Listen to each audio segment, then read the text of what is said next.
Hello dear viewers, আসসালামু আলাইকুম। আশা করছি আল্লাহর অশেষ রহমতে আপনারা সবাই অনেক ভালো আছেন। সো গত ইন্টারভিউয়ের যে প্রবলেমটা আমরা সলভ করেছিলাম, যে কোয়েশ্চেনটা আমরা সলভ করেছিলাম, সেটা ছিল কিভাবে আমরা জাভাস্ক্রিপ্টের ভ্যালুকে জেসন স্ট্রিংয়ে কনভার্ট করতে পারি, সিরিয়ালাইজ করা আর কি। সো আজকে আমরা দেখব কিভাবে আমরা ডিপ কপি করতে পারবো একটা অবজেক্টের, এবং সার্কুলার রেফারেন্সটা আমরা কিভাবে হ্যান্ডেল করতে পারবো। সো ডিপ কপিটা ইজি, বাট সার্কুলার রেফারেন্সটা একটু বুঝতে হবে। সো এটার জন্য আমি আপাতত এখানে কোড করে বোঝাচ্ছি না, যেহেতু আমার পারপাস ওইটা না। আমি ভালো হয় যদি আমি এখান থেকে দেখাই দিই, যেটা হচ্ছে ফ্রি কোড ক্যাম্পের। সো এখানে একটা অবজেক্ট আছে, যেখানে আছে নাম, is, Dave, hobbies, age. Simple একটা অবজেক্ট। সো অবজেক্টের মধ্যে মাঝে মধ্যে কি হয়, নেস্টেড অবজেক্ট থাকে। লাইক যদি আমি এই অবজেক্টের মধ্যে একটা ল্যাঙ্গুয়েজ নোড অ্যাড করি, তাহলে কি হবে, এই অবজেক্টের ভিতরে সেটা এখন দেখতে এমন দেখাবে। ঠিক আছে? সো আগের প্যারামিটারগুলো আছে এবং একটা নেস্টেড অবজেক্ট কিন্তু এখানে অ্যাড হয়ে গেছে।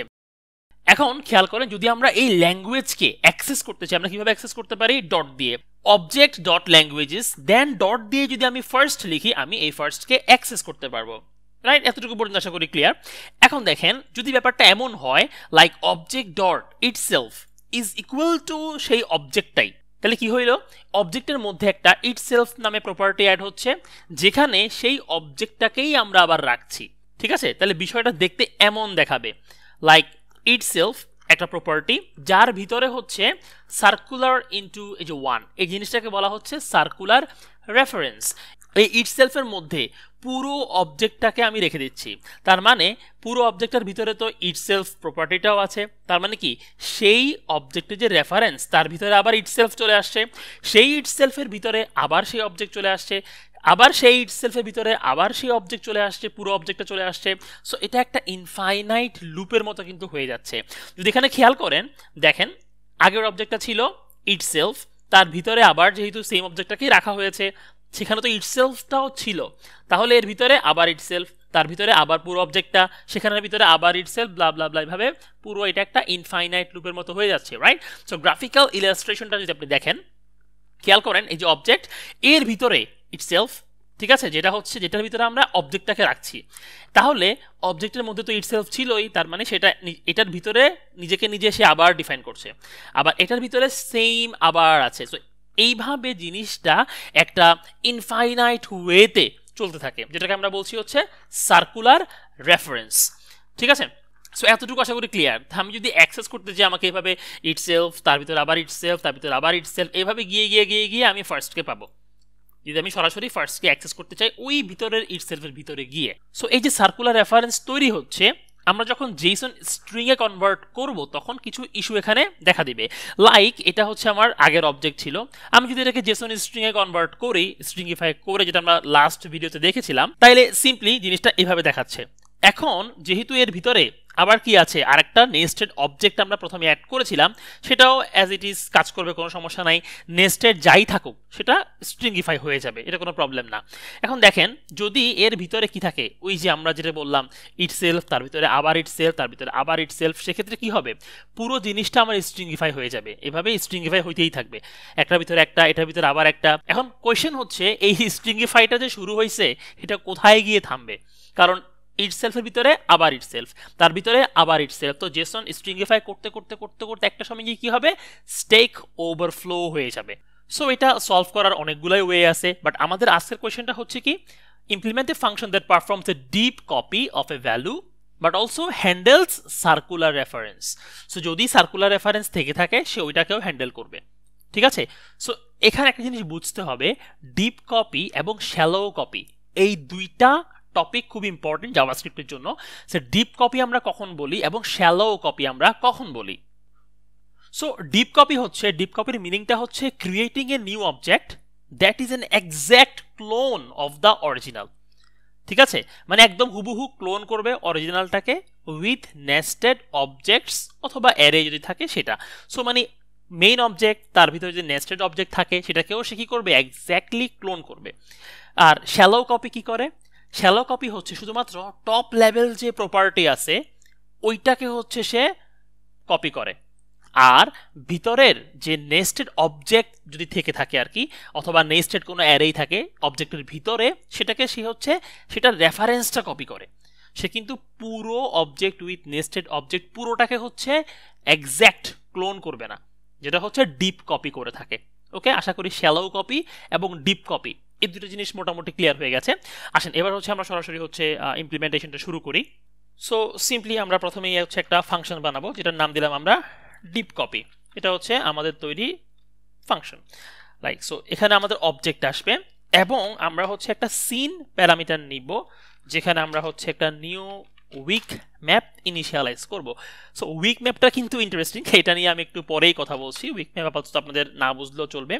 সো শুরুতে আমরা হচ্ছে চেক করব কি, যে অবজেক্ট যেটা আমার কাছে আসতেছে, হ্যাঁ, সেটা কি নাল কিনা। নাল আসতেই পারে, আমাদের চেক করে নেওয়া উচিত। সো নাল কিনা আমরা চেক করব এবং দেখব যে যেটা আসতেছে সেটার যে টাইপ, ওই টাইপটা যদি নট ইকুয়াল অবজেক্ট হয়, ঠিক আছে, মানে বংবাং কিছু জিনিস ইউজার পাঠাই দিল, তাইলে আমরা কি করব, যেটা আসছে সেটাকে রিটার্ন করে পাঠাই দিব। এগুলো বেসিক জিনিস। এবার আমরা চেক করব আমরা যে সিনটা রাখতেছি, এই সিনের মধ্যেই মূলত হচ্ছে আমরা অবজেক্টটাকে কপি করে রাখবো। ঠিক আছে, সো ধরে নিচ্ছি মানে অ্যাক্সেসটা আসলে এইভাবে করতে হয় আর কি উইক ম্যাপের মধ্যে। তো scene dot has, so has মানে তো বুঝতে পারছেন যে যদি থেকে থাকে সিনের ভিতরে, right. So scene dot has object, যদি অবজেক্ট সিনের মধ্যে থেকে থাকে, দেন আমরা হচ্ছে কি করব, রিটার্ন করব কিভাবে, সিন থেকে সিম্পলি গেট করে, হ্যাজ দিয়ে হচ্ছে চেক করে, আর গেট করে হচ্ছে কি করে নিয়ে এসে পাঠাই দিব আমরা রিটার্ন করে। ঠিক আছে, ভেরি সিম্পল।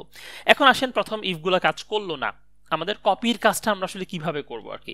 সো আমি হচ্ছে একটা ভ্যারিয়েবল নিচ্ছি, আমরা এখানে চেক করব যে যদি ইজ অ্যারে হয়, কোনটা, অবজেক্টটা যদি অ্যারে আসে, হ্যাঁ, সেক্ষেত্রে হচ্ছে আমরা এমটি অ্যারে ইনিশিয়ালাইজ করব অথবা এমটি অবজেক্ট ইনিশিয়ালাইজ করব।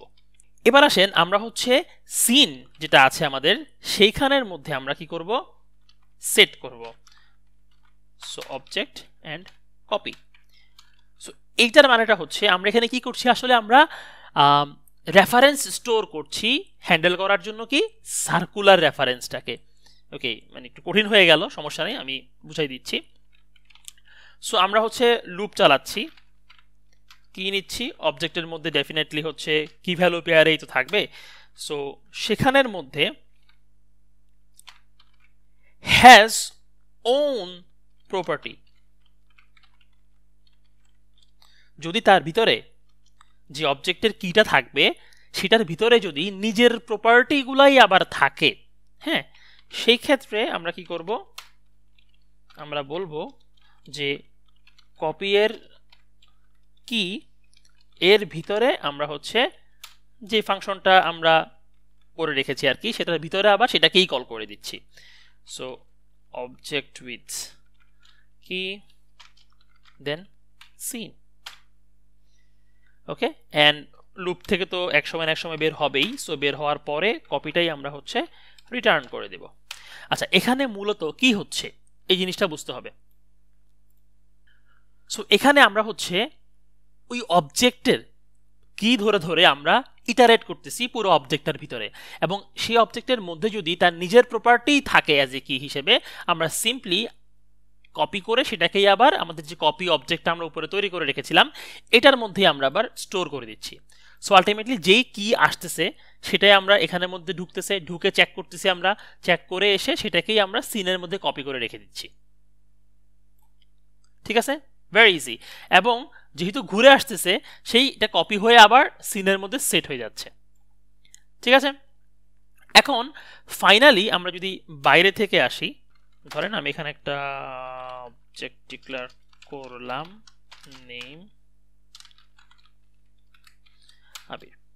এইবার আমরা হচ্ছে এই যে পার্সনটা আছে সেই পার্সনের সেলফ বা যে কোনো আপনি নাম দেন, সমস্যা নাই, মানে একটা প্রপার্টি ক্রিয়েট করে সেটাকেই আবার তার মধ্যে রেখে দিলাম, হুইচ ইজ কি সার্কুলার রেফারেন্স। ঠিক আছে, সো এইবার আমি হচ্ছে কি করব, পুরো অবজেক্টটাকে আমি কপি করে আরেকটা ভ্যারিয়েবলের মধ্যে রাখবো। সো ধরেন কপিড পার্সন। সো কি হচ্ছে এখানে আমি ডিপ কপি কল করছি উইথ পার্সন। ঠিক আছে, তাহলে এটা হচ্ছে আমার কি ডিপ কপি করা আমার পার্সন অবজেক্টটা, যেটার ভিতরে আমি হচ্ছে অলরেডি একটা সার্কুলার রেফারেন্স তৈরি করে দিয়েছি, রাইট? সো এই যে পার্সনটা, লাইক আমরা যদি পার্সনটাকে এখানে প্রিন্ট করি,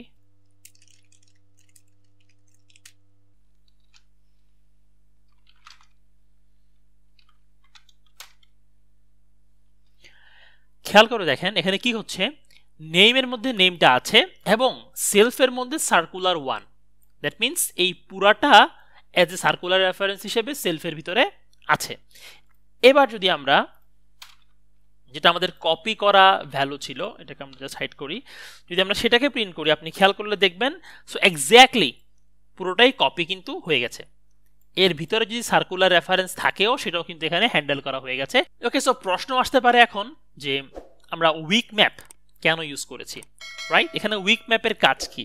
সো উইক ম্যাপের সাথে মূলত সরাসরি ডিপ কপি কিংবা সার্কুলার রেফারেন্স এই টার্মগুলোর কোনো সম্পর্ক নাই। এটা ইউজ করা হয়েছে অ্যাকচুয়ালি মেমোরি এফিশিয়েন্টলি ইউজ করার জন্য। Let me explain. So weak map মূলত হচ্ছে অবজেক্টকে কি হিসেবে ইউজ করতে সহায়তা করে, মানে আমরা অবজেক্টকে কি হিসেবে ইউজ করতে পারবো, and it does not prevent garbage collection.